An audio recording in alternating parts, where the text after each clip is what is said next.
গল্পের নাম ছায়ার শ্মশান। রাতটা ছিল অদ্ভুত নীরব।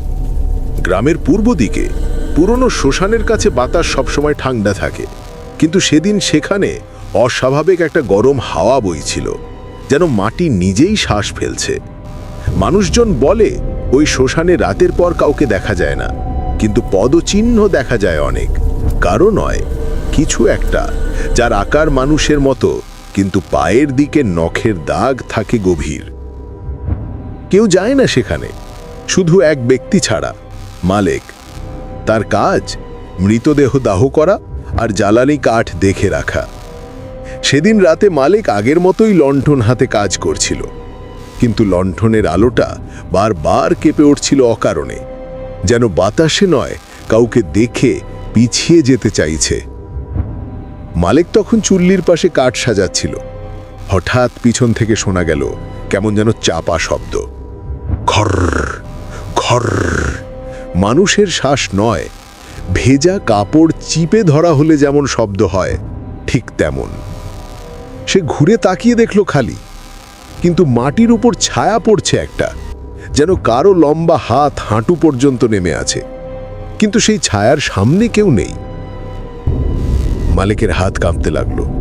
সে লণ্ঠন তুলে সামনে ধরতেই ছায়াটা হঠাৎ সরল, মাটিতে যেন লাফিয়ে পড়ল। তারপর ধীরে ধীরে শ্মশানের কাঁতাল গাছের দিকে এগোতে লাগলো। গাছটা বহু পুরনো, যার ডালে মানুষ ঝুলে আত্মহত্যা করেছিল। এই গল্প সবাই জানে, কিন্তু কেউ বিশ্বাস করে না। মালেক নিজের মনকে শক্ত করে আবার কাজের দিকে মন দিল। মৃতদেহটা চুল্লিতে রেখে কাঠ সাজিয়ে আগুন ধরানো শুরু করল।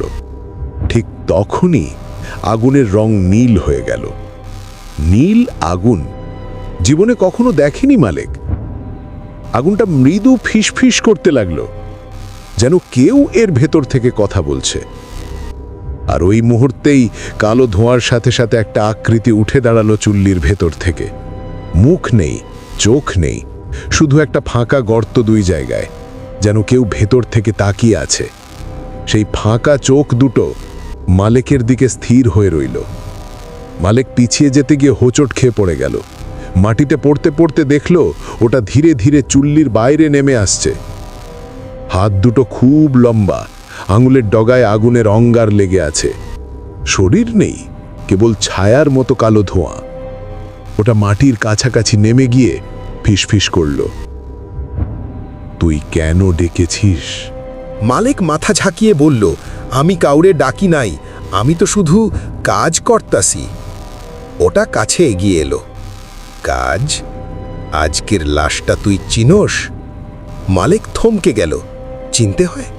সে তো লাশ দেখে না, কিন্তু আজকের লাশটা ছিল গ্রামের এক যুবক, রবার্ট, যে গতকাল নিখোঁজ হয়েছিল। তার মৃত্যু রহস্যময়। কেউ দেখেনি তার দেহ আনতে, কেউ জানেও না কিভাবে সে মারা গেল। মালেক অস্থির হয়ে বলল, আমি কিছু জানি না, আমি শুধু... ছায়াটার হাত মাটিতে জোরে আঘাত করল। গাছপালা কেঁপে উঠল, বাতাস থেমে গেল।